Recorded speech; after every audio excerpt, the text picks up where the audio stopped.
Your Bible to Genesis chapter 11. Genesis chapter 11, we've gone through the genealogy of Adam and then Noah and Abraham today.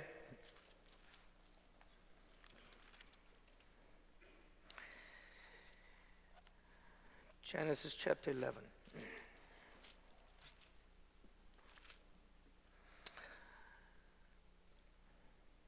Verse 27. Now, if you look at verse 10, it says, Shem to Abraham. Now, this is the account of Terah, who happens to be the father of Abraham, Nahor, and Haran. And Haran became the father of Lot. While his father Terah was still alive, Haran died in the Ur of Chaldeans, in the land of his birth. Abraham and Nahor both married. The name of Abraham's wife was Sarai, and the name of Nahor's wife was Milcah. She was the daughter of Haran, the father of both Milcah and Iscah. Now Sarai was barren, she had no children. Terah took his son Abraham, his grandson Lot, son of Haran, and his daughter-in-law Sarai, the wife of his son Abraham, and together they set out from Ur of the Chaldeans to go to Canaan. But when they came to Haran, they settled there, and Terah lived 205 years, and he died in Haran. Chapter 12, verse 1. The Lord had said to Abraham, leave your country, your people, your father's household, and go to the land I will show you. I will make you into a great nation, and I will bless you. I will make your name great, and you will be a blessing. I will bless those who bless you, and whoever curses you, I will curse, and the peoples on earth will be blessed through you. So Abraham left as the Lord had told him, and Lot went with him. Abraham was 75 years old when he set out from Haran. Very famous story and account of how Abraham eventually becomes this giant in the Hall of Fame. Abraham, the father of Israel, and later becomes the father of faith. So the New Testament says that we are descendants of Abraham, even though we have biologically have no connection with him. But we are the children of Abraham. He's a giant, he's a hero, champion of faith. So after Adam and the genealogy of Noah, and it's almost a brand new beginning again, and God starts out with a person by the name of Abraham.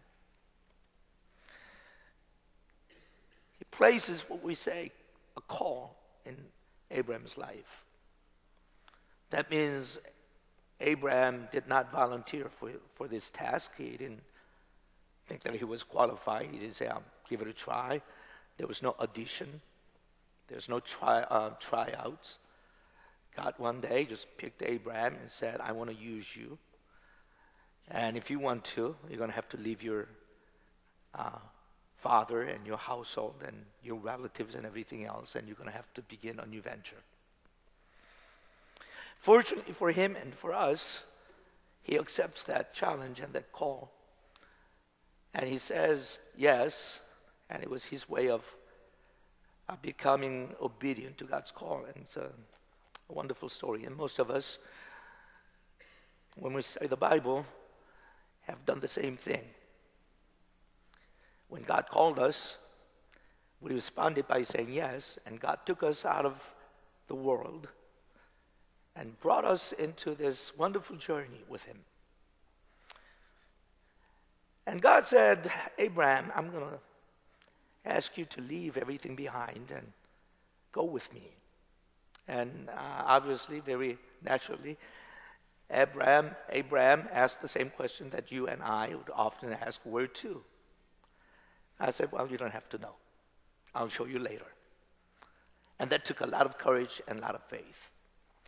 Because anybody at the age of 75 is not really excited or thrilled about starting out a new life. Trust me, you don't. But Abraham had enough faith to say, whatever you will be done in my life. So I will show you, he said. And Abraham said, how long do I have to wait? I said, well, you'll just have to wait. That takes a great deal of faith and, again, courage. And God will eventually, more than once or twice in our lives, will challenge us like that. Said, let's take a step of faith. Let's go. And often we would respond by saying, where to? And he will say, well, just come along. You'll find out. And then we'll say, so how long do we have to wait? How long do I have to be on this journey? Any idea? And God says, well, you'll just have to trust me. And that's why it's called trust and obey. Very simple dynamics that we find, not only in the Bible, but in several hymns. It will just very simply challenge us to when God places a call, trust and obey. So repeat after me, trust and obey. That's a simple thing, trust and obey. And God says, if you trust me, you'll go with me. If you don't trust me, then you will have to work it out. I'm not going to force this upon you. So when he does that, and in verses 1 through 4, God says, the subject of all this drama that you will experience from now on for more than 25 years, it is a story about me. It says, I will make you into a great nation. Abraham, you're not going to make yourself into a great nation. And he said, I will bless you. Now, if you succeed in anything, it will be as a result of my blessing your life. He says, I'll make your name great, and you will be a blessing. He says, I will bless those who bless you, and whoever curses you, I will curse. God was very adamant. He was very clear. He was very simple. He said, if you want to follow me into this great life of faith and adventure, you will simply have to trust me. And we say, but how do I do that? Well, Abraham would respond the same way. God would respond the same way. I, as a teacher, would respond the same way. I will just simply tell you, well, it'll take some time. Let's go. If you're not ready, if you can't simply trust me, if you think that's too risky, too much, then you have every right to follow me. And I says, I'm not forcing you to follow me, Abraham. I'm not forcing you. I'm not asking you to just do this in blind faith. But if you're willing to follow and learn, boy, it's going to be exciting. You can, and you are more than welcome to join me. And that trust factor is what is so important in any relationship. Isn't that right? When you decide to get married, when you decide to accept that proposal, propose, when you said, okay, let's give it a try, well, what kind of guarantee did you have? Not much. Hopefully, while you were dating seriously and courting one another, you've discovered enough trust in the guy or the girl that you were about to marry, that your judgment and decision were clear enough that you would actually take the step of faith in allowing yourself to put yourself in somebody else's, not control, but in somebody else's life and domain. And you said, well, I don't know if I can trust you. I don't see it. There's no guarantee. But let's give it a try. You're worthy of my taking risk. That's how we begin. Now, if you're fortunate, the world will say, if you're lucky, and if you found that perfect person, after a year and 5 years, 10 years and 20 years and 30 years And then you will discover time and again. And that discovery would become more self-evident than any other time. As you walk out your life and live with that person, you will have confirmation after another. I married the right person. Marry the right person. Man, he is what he said he is. And he does what he promised. And that's a wonderful person. And that's a blessing. And that's a gift from God.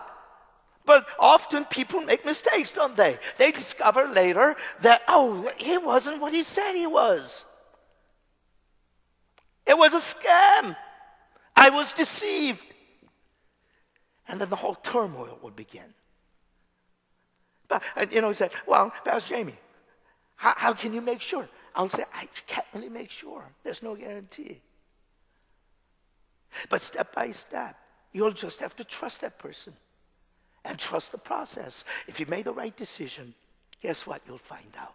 If you made the wrong decision, guess what? You'll find out. And it is not only between a spouse, husband and wife. It's between your parents and children and in-laws and every friendship, every level of relationship. It requires blind faith. Many of you have discovered that your parents don't love you the way they told you that they do. And many of you will really have a problem trusting your parents. It wasn't supposed to be that way. Parents and children were to be this incredibly solid relationship where the trust is not only embedded, but it's learned and acquired and confirmed and affirmed time and again. It's the father who'd teach through experience their children what it means to have a profound trust in a person. It's the mother, unconditional love that we're supposed to experience time and again, so that we will not question God's unconditional love. But to our dismay, we have been deceived and discouraged, and we have, haven't we? We have fathers walked out of our life. We had mothers who left us. It's just the fact of life. It's tragic, but there was no way you could have found out when you were, born. When your mother birthed you and said, "Oh, can I trust this person as my mom?" It just happened. And your relationship with God in many ways requires same degree and same level of commitment and risk-taking. Your journey as a Christian, there's no guarantee other than the promise of God. The only difference is that God is unchanging and always faithful. He always keeps his promise. So we will have to trust him. But nonetheless, we'll be scared. We'll be apprehensive. We'll be nervous because we don't know. And Abraham, after all his years, were apprehensive. How do you know that, Pastor? Well, there are a bunch of evidence we can find in the Bible, but let me just show you one. Because when you just directly go to chapter 12, verse 1, as God says, leave your parents and your household and all that. And, Abraham jumps to his feet and says, okay, let's go. And that's the picture that we often get. That's a wrong picture. We think, oh, Abraham has so much faith. He didn't even struggle. He didn't even have any doubt. When God said, Abraham, leave, and he picked up and he left in obedience. Whoa, what a fantastic, that is an incredible man of faith. You think, no, it wasn't like that. Oh, man, Abraham took his time, just like you and me. Just like you and me, right? Now, there's one section in the book of Acts where Stephen would preach his last sermon before he was killed. And he makes a reference of that. So turn to Acts chapter 7. Acts chapter 7.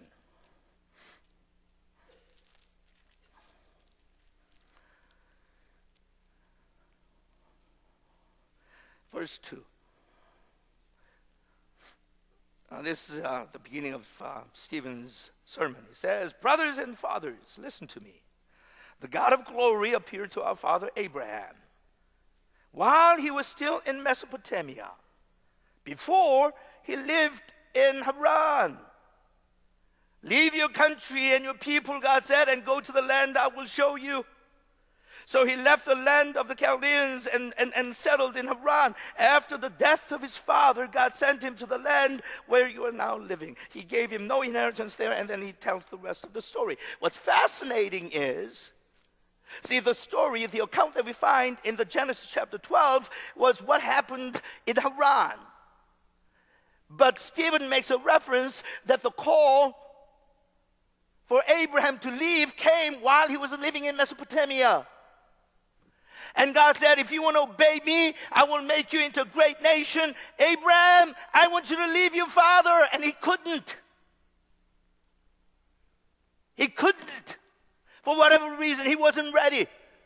So when his father Terah, according to what we read in the last section of the chapter 11, when Terah moved to Haran, he followed him. And once his father passed away, then Abraham had enough faith and courage to walk away. So it wasn't just a drastic response to God's call and say, oh yeah, I'm ready to go. No, Abraham struggled. He prayed, he wrestled, he had a hard time. So he went along with, because he was supposed to leave his father Terah, but he didn't. He accompanied him when his father moved from Ur to Haran, and he waited until his father passed away. God is a very compassionate and patient person. Don't put him on the pedestal and think that Abraham, because he had so much faith and courage, he didn't wrestle, he didn't struggle. He had no doubts, he just was ready to go. No.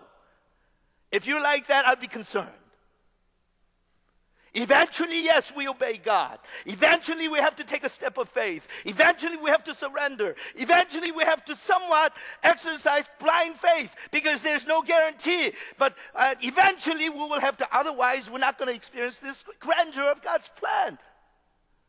Eventually, one day, I have to say, okay, God, nothing more is certain about the situation, but I've struggled enough, I wrestled enough, I doubted enough, I compromised enough, I waited enough. Before I die, I'm going to have to make the decision. And luckily, Abraham was able to make that decision at the age of 75.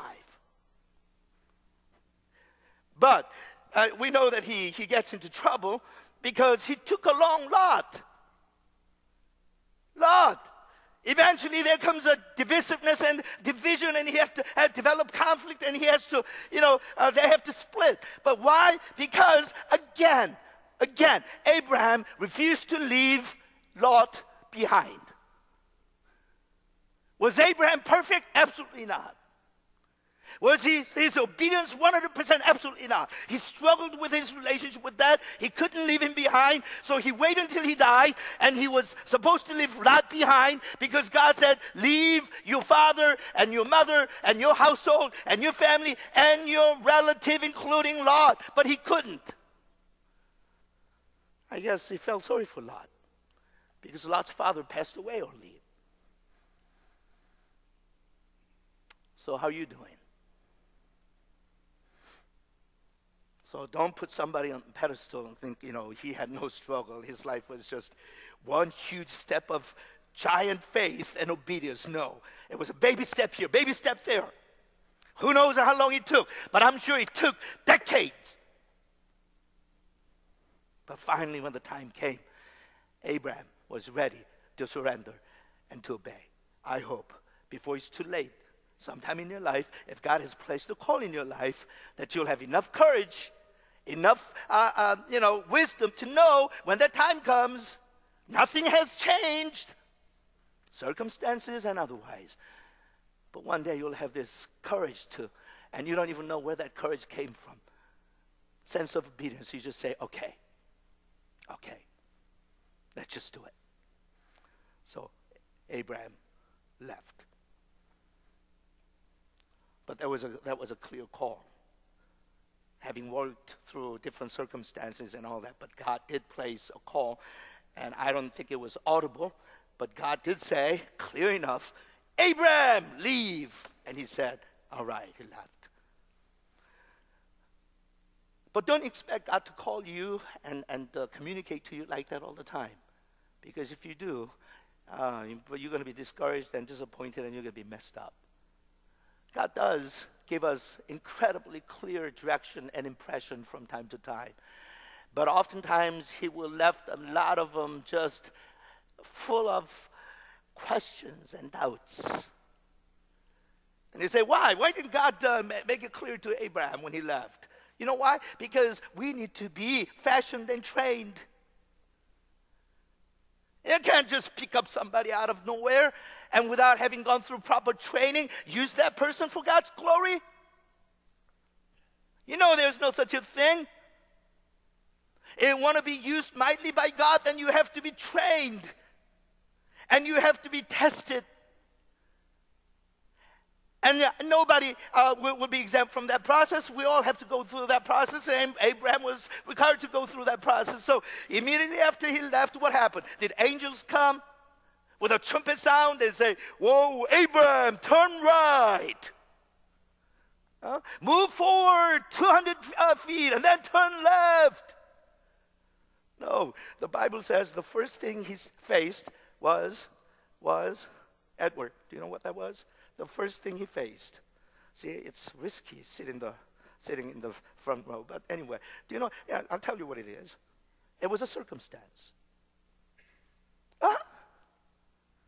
You wake up every morning with little and large and, all kinds of questions, and you're seeking God's direction, and you just wake up in the morning and the circumstances are waiting for you. And you meet them one at a time. Now, verse 10. Now, there was a famine in the land. Oh, good. You can replace that word with anything that you want to in your circle. There was a car accident in the morning, or you could say there was earthquake one day, or you could say there was a tornado, or you could say there was a tough economic situation. Oh, you could say, there was a layoff. Just like stuff happens all the time. Just because you responded to God's call, it's not a glorious, glamorous, one drama after another. It's not. What was waiting for Abraham? Famine. Would you like to say, don't you feel sorry for Abraham? And when he left everything and took on this incredible adventure, the least God can do is prepare prosperity, not famine. I mean, we get so ticked off at times at God because, here I am. I left everything behind. I finally responded to your call. And I took by faith. And here I am. I sold everything. At least you're going to have to raise enough funds so I can go out. But like Dave, he's going to have to declare bankruptcy because he can't even sell his small townhouse or whatever up in Chicago. I know Pastor Dave is a nice person. He would never doubt or question God's, goodness. But, it was like, God, I mean, do I have to file bankruptcy and lose everything before I go? Can you not take care of this? When you decided to accept God's call to become a pastor and to eventually go to mission field, we expect God to do, at least take care of small things, right? So it's a real stuff, guys. Real stuff. You think just because you volunteered to serve God and you responded by saying yes, God somehow owes you to take care of everything so your kids will behave, you'll enjoy good health. And by the way, when you went to China, it was terrible, wasn't it? Kids got sick.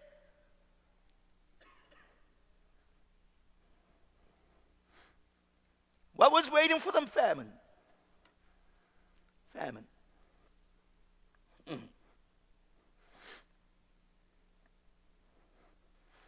So how did Abraham by then react to that situation? Not very well.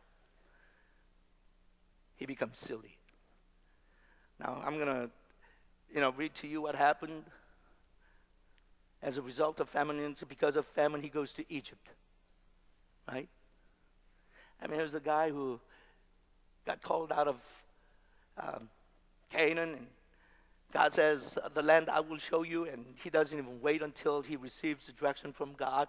There was a famine, and immediately, what he does, what does he do? He does what everybody does, come up with a way to escape famine and to somehow feed his family.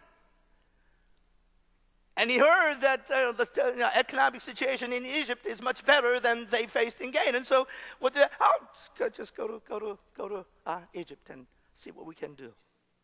I mean, I can sit here and I can go point by point, person by person, probably many of you, and say, you gave up that job because you thought the situation. And then you went and you naturally took that position because you prayed a little bit. You go through that motion. But, often a lot of pastors, a lot of missionaries do that too.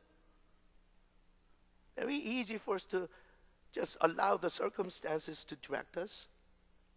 So they went to Egypt. And that's not a bad thing. You realize God doesn't say anything negative about that, because oftentimes God allows us to flow through different circumstances and he waits until you're ready. Isn't that right, Christine?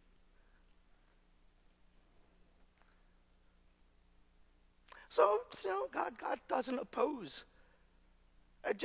We have to be careful when we do that. That we will not be shaped by the circumstances. We will live in the given circumstances, but we will have to refuse to be shaped by them.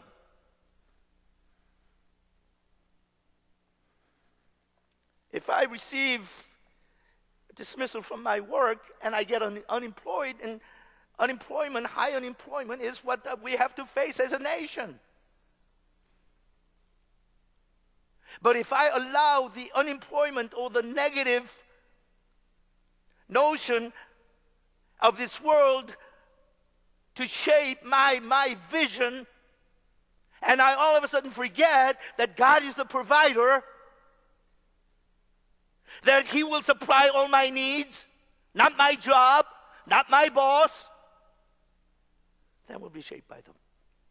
But if you learn to pray through and believe in the God who supplies all you need according to his riches and glory,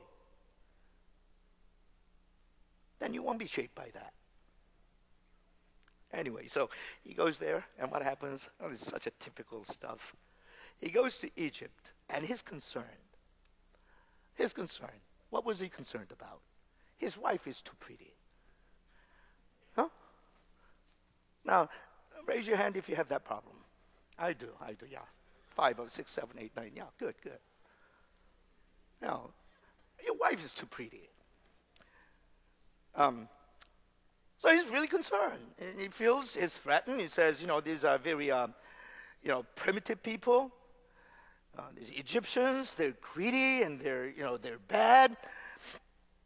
So he talks to his wife in a very loving, gentle way. Says, Sarai, come here. Let me talk to you. Sarai said, well, what, Abraham? What do you need? He said, we got a problem here. I said, what problem? You're too pretty. So when we go there, they're going to covet you, and they're going to try to steal you away from me. And some of you young people are sitting there, oh man, could I be lucky enough to experience something like that? I marry somebody who's so pretty that I feel actually threatened.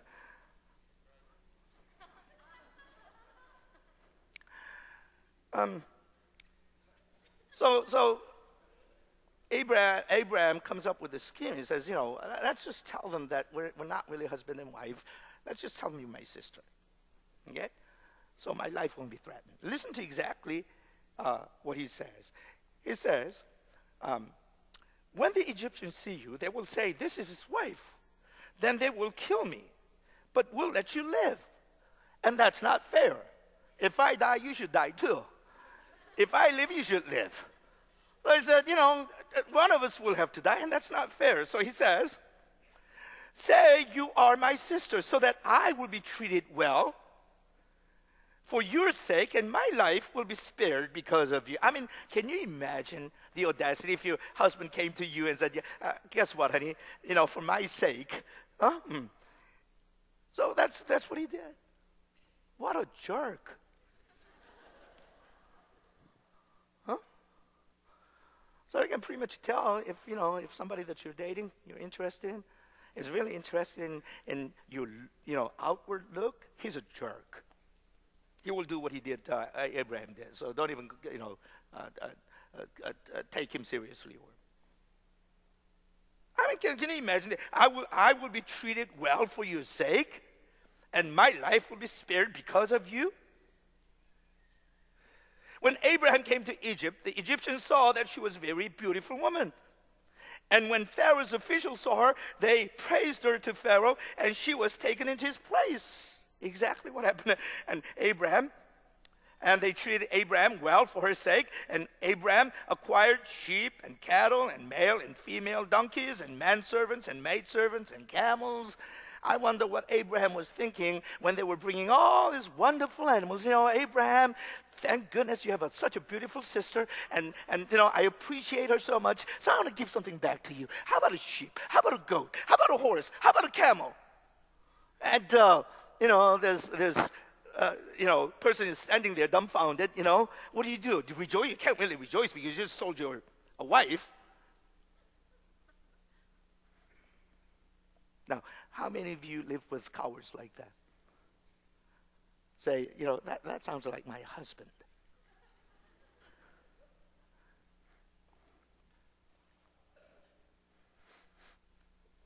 Well, we may not go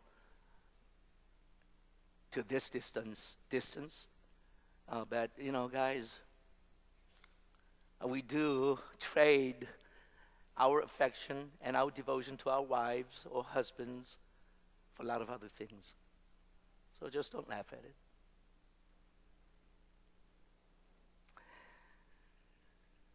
And then God is such a good God. You see, God had determined long ago that he was going to bless Abraham with his relationship with his wife Sarai in order to bring their son Isaac. And God cannot allow this incredibly stupid, foolish act to come to completion. So God intervenes. And that's a good God. And so I want you to be encouraged and be comforted by the fact that even though at times you make foolish decisions, in the midst of all the wild things that are happening, when you have left your life in the hand of God and said, God, I want to follow you, and God said, I will lead you, even the foolish decisions that we make, God will compensate them. That's the beauty of it. At this incredible juncture, God comes in and says, I got to save Sarai. Abraham is stupid, but I cannot allow this to happen. So he comes to rescue Abraham and Sarai. And as a result, all the people in the land of Egypt suffers incredible disease. So if you recall what Pharaoh used to do in Exodus, he brought in all his people that can do miracles and stuff and said, why has God cursed us with this disease, and find out. So, they did all what they do, superstitious stuff, and then they finally came back with an answer. It is because of that woman, Sarai. And they said, what's wrong with Sarai? That's Abraham's wife. He said, but no, that can't be, because he told me that, she's his sister. And said, well, thank goodness. Did you touch her? No, I haven't touched her yet. I love it. Don't you touch my wife. I'm not saying in indecent way, just her heart. Because her heart belongs to me and my heart belongs to God. And when you do something evil to her, I get mad. And when I get mad, and God gets mad. And who knows what kind of plague will fall on you. Now, by the way, what I just said applies to you all. If you're really walking with God, enjoying his presence and his goodness, and you are obeying him, guess what? Nothing will harm you. That's God's promise. Even when you make dumbest mistake, God has a way to bring everything together and make it good. God is a good God. He didn't say, Abraham, you're such a dummy. And God knew Abraham was kind of foolish and dumb anyway. And I'm not surprised by it. I'm not going to rebuke you. I'm not going to yell at you. I'm just going to do this. And he spread wild disease among Egyptians, and they realized. So they came back and said, oh, take your wife back. Look at this,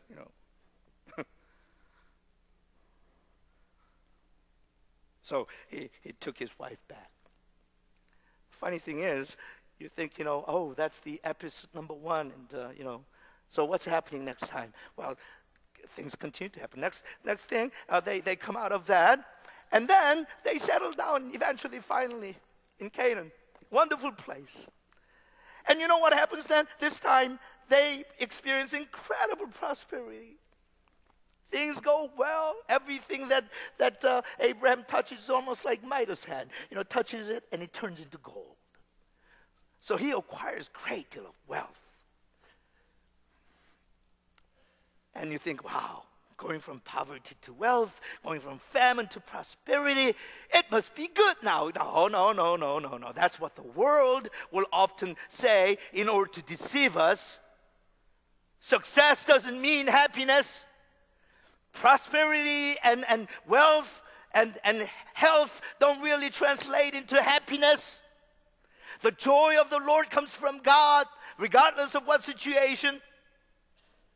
But, but none of us really mind going through some prosperity. Do you? I don't mind it. I'd rather take problems that come along with wealth rather than poverty. But anyway, okay. What happens? Well, they were living together, and there is, it just becomes too much for Abraham and Lot to live together because of finite resources, and they had to, share, and it was incredibly impossible. So their servants began to fight with each other. So one day, and this is Abraham's kind of healthy, positive quality. Abraham says, Lot, let's have a talk. Now repeat after me. Say, let's have a talk. Okay, guys, if you're sitting next to your wife, look at her and say, honey, can we talk? You have a hard time uttering those words because you don't know what that means. Because you don't talk. And, we talk about, there's a communication breakdown. Well, there's no communication breakdown. There was no communication to begin with. I think 80% of women would say, only if my husband would talk to me, problem half solved. Huh? What a great quality that our man Abraham shows us. He says, Lord, let's talk. That's leadership. That's taking himself seriously. That's serving others. That is what the beginning of the solving the conflict is. By starting to talk, he said, Lord, sit down and talk. He didn't evade. He didn't avoid the issue. He didn't prolong. He didn't wait until it got out of hand. He didn't, it could have gotten much worse, guys. The leadership that God desires, whether you're a husband or father or leader of your organization or church, whatever it is, God wants you to be proactive. Unfortunately, too many of us are too passive. And we'd rather wait until it gets just out of hand and out of control. So Abraham said, let's talk. So Lot came and said, what's up, uncle? Well, as you can see, our guys are fighting constant battle and not good. So Lot, being the passive guy, said, so what do you suggest? Don't you love these guys? Huh? What do you suggest? Well, Abraham said, well, let's split. Let's split. Lot says, okay, how? Huh? And Abraham said, well, you choose. And comes the famous statement, one of the most godly statements that you find in the Bible, coming out of a human being. He says, Lot, if you take what's on your right, I'll take the left. If you take north, I'll take south. If you take east, I will take west. However you take, I'll take the other side. Can you imagine? Can you live like this? What a wonderful peacemaker. What a wonderful servant. And he says, whatever you do, I will take the other side.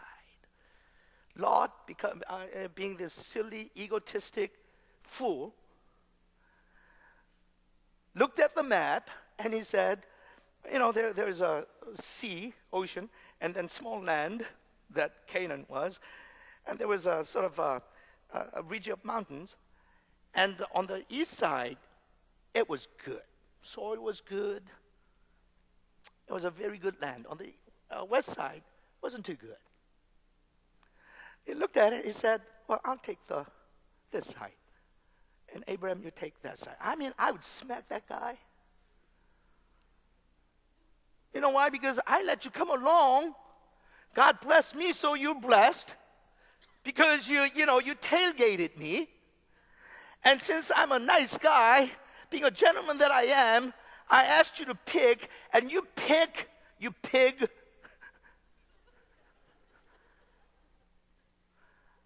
But that's how selfish and silly we are. If Lot had any sense, here's good land, here's bad land. I'll cut right along the middle and say, Uncle, why don't you take the top? I'll take the bottom. Wouldn't that be wonderful? Huh? No, silly Lot. He had to take the whole thing. And good thing that Abraham was a patient, loving guy. Because if I were Abraham, I smacked him.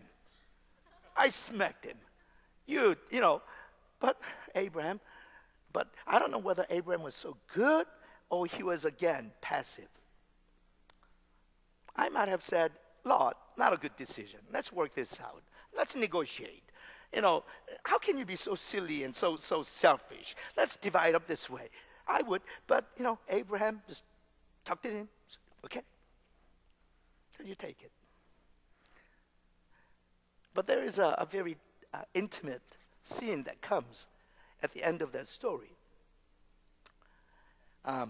Because when Lot does that,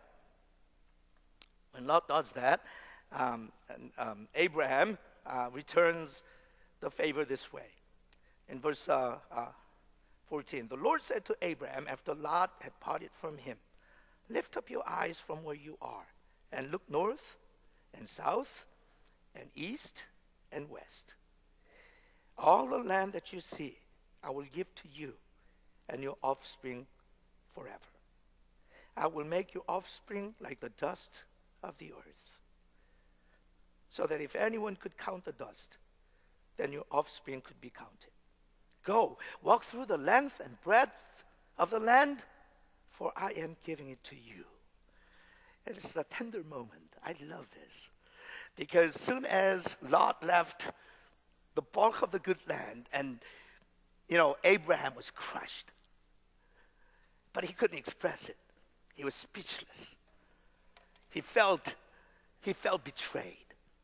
And God comes and says, hey, Abraham, make a 360-degree turn. So he said, all right, shh. And God says, do you see all that? And that included Lot's land. See all that? Abraham said, yeah. And God said, that's all yours. He whispered, that's all yours. And I say that's tender moment because I know what's happening. As a father who raised 3 children, I know what happens. See, when our children were young, toddlers, we would have visitors from the church and stuff, have oikos or whatever, and they bring their children. And some of their children are very, like their parents, egotistical and selfish and rude.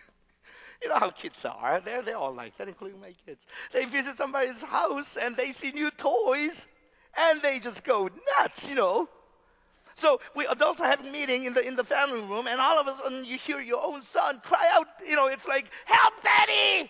Something awful is happening. So, ah! So you run up, and then what I discover is, the visitors, they took all his toys.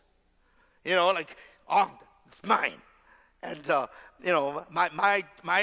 one of my children is trying to convince him that it's nice to share. You can play with my toys, but that's my toy. That's important to me. So let me just have that. And the other guy would not let that happen. No, they're all mine. It's stronger.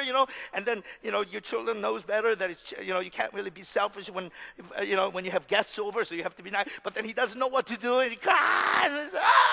And then I try to step in and try to make some sense out of this and try to talk to that that kid that came with their parents, and they say, it's nice to share. You can have 5, but can Jeremy or Elliot or Stephanie have one? Just one? I said, no! I'm not about to offend this guy and then offend the parents. I'm a nice guy. So, you know what I would do at times? I would say, Jeremy, come here. When they leave, Daddy will buy you a brand new toy. Better than that. More expensive than that. Promise, okay? Just let him play, because tomorrow we're going to go shopping. And they say, okay, you can have it all. Why? Because I'm getting a brand new toy. My dad said so.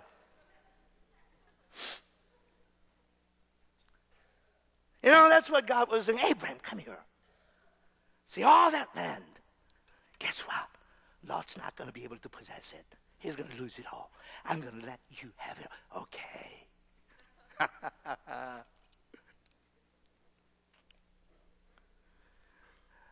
Sometimes other people will come and take your toys away. Sometimes they'll take some of the valuables away from you. Has it happened to you? It has happened to me from time to time. I may not say so. I may not respond in a very dramatic way, but I'm hurt. I feel like I was a nice guy and they just took advantage of me. And with everything, flesh in me would say, you respond, you get mad. You got to take it back. Demand it. Tell him to share. After all, you worked as hard or harder than anybody else. You deserve it. It's yours. Sometimes, very once in a while, that might happen in the ministry. Somebody might say something silly and wrong and not true, and take some of my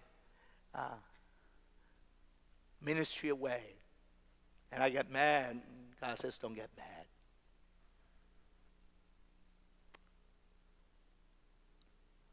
It's all about the ministry. You let him have it. Guess what, Jamie? He took 2 people away. I'll give you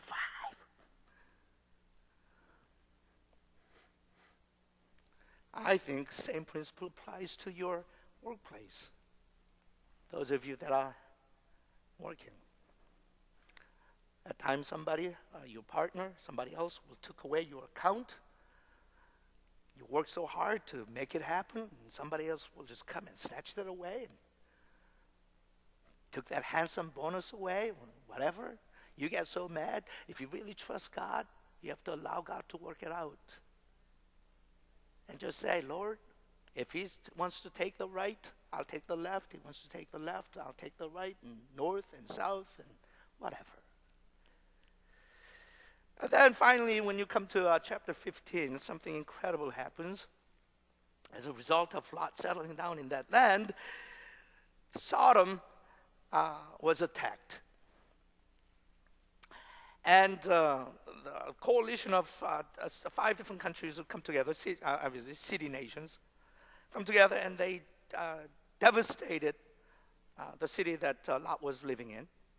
And they took Lot as a captive and went. Somebody comes and tells Abraham of what happened. And then Abraham gets all mad. Again, just want you to know. You can look at a person like me and say, man, Pastor Jamie must be always so courageous and bold. And, well, I try to be. But at the same time, there's cowardice in me. I have weakness. Sometimes I don't want to be strong, whatever, and I see that contradiction in my character and in me as well. No one's perfect. Somebody might be very strong and bold in one circumstance, but turn around and facing another set of circumstances, it could be very, very silly and weak and coward. But this time, Abraham really gets mad. And he gets together he had a private army, soldiers, 318 of them. He called and said, let's chase them. Such a gracious man. If I were Abraham, I would say, leave him alone for a couple of days. Maybe they'll torture him a little bit. He deserves it. Nutcracker, he deserves it, man. No, he chased right after. See, that's what the quality that God likes. That's what impressed God. Are you like that? Abraham could say, let's delay. Well, eventually I'll rescue him, but let's let him suffer for 4 days. It'll be a good lesson. No, he just chased after. And he was so bold and courageous. He fought the battle, and he rescued his nephew, Lot, came back. So I said, what a contradiction. This total bird, when he went to Egypt, he was so weak. He wasn't even threatened, and he was willing to give up his wife. But when Lot was in danger, without even thinking twice, he chased after and rescued. So you see both? We're not going to be all strong and faithful and courageous and bold 24 hours a day in every circumstances that we face. No. To our surprise and to our dismay, at times we will be weak. And other times you would even surprise yourself because you're so strong and adamant and courageous. Just in passing though, I thought, if I placed myself in Sarah's position, this should really upset me. Huh? Because husbands do this all the time. When it was time to save and protect his wife, he was a coward, willing to sell his wife right away. Then when he was trying to save his nephew, he didn't consider his life worthy to be saved. So he chased after. Women, don't you feel at times your husband does that? He goes to church and he takes care of other women and gentle and nice. Can I do something for you? I'm serving the youth ministry. I want to be a nice teacher. I take you. And then he would go home and, his children will ask, hey, I don't have time. And wife said, can we talk? Oh, I don't have time.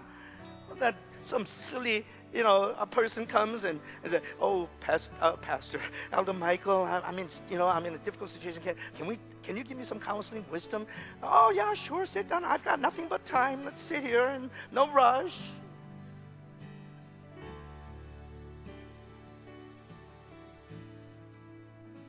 How about you? How proactive are you? How passive are you? Abraham is a study in contradiction. But I celebrate that because I noticed that he wasn't perfect to be used by God. And neither do I have to be perfect to be used by God. It's an adventure. You'll find that Abraham would learn along the way. So my question is, what are you learning today? What are you learning today, Edward? James? What are you learning? Because if you're not learning anything now, you won't be any more mature or different 10 days, 100 days, and 10 years from now. But if you learn, and if you're learning today, guess what? Eventually, Abraham would become this symbol of incredible giant. and a champion in the kingdom of God. Aren't you glad that he wasn't perfect when he began? But eventually, he becomes so bold and courageous and so trusting when God said, I want you to sacrifice your son. He didn't even think twice. He said, yes, sir. Let's all stand.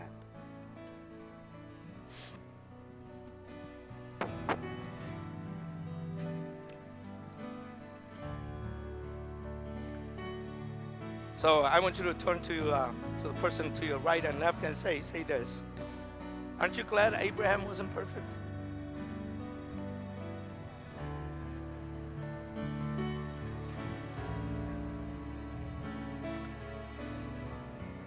So go appreciate your hubby, appreciate your wife, appreciate your parents, appreciate your children. We are all in the process of being made into the image of Christ, and we'll take some time. Right, Donnie? Oh, Donnie. Right, Danny? Yeah. But aren't you glad? Aren't we glad that Abraham wasn't perfect? Yeah. All right, what are we singing? Here I am. Here I am. Sounds good. Let's sing. Here I am. Here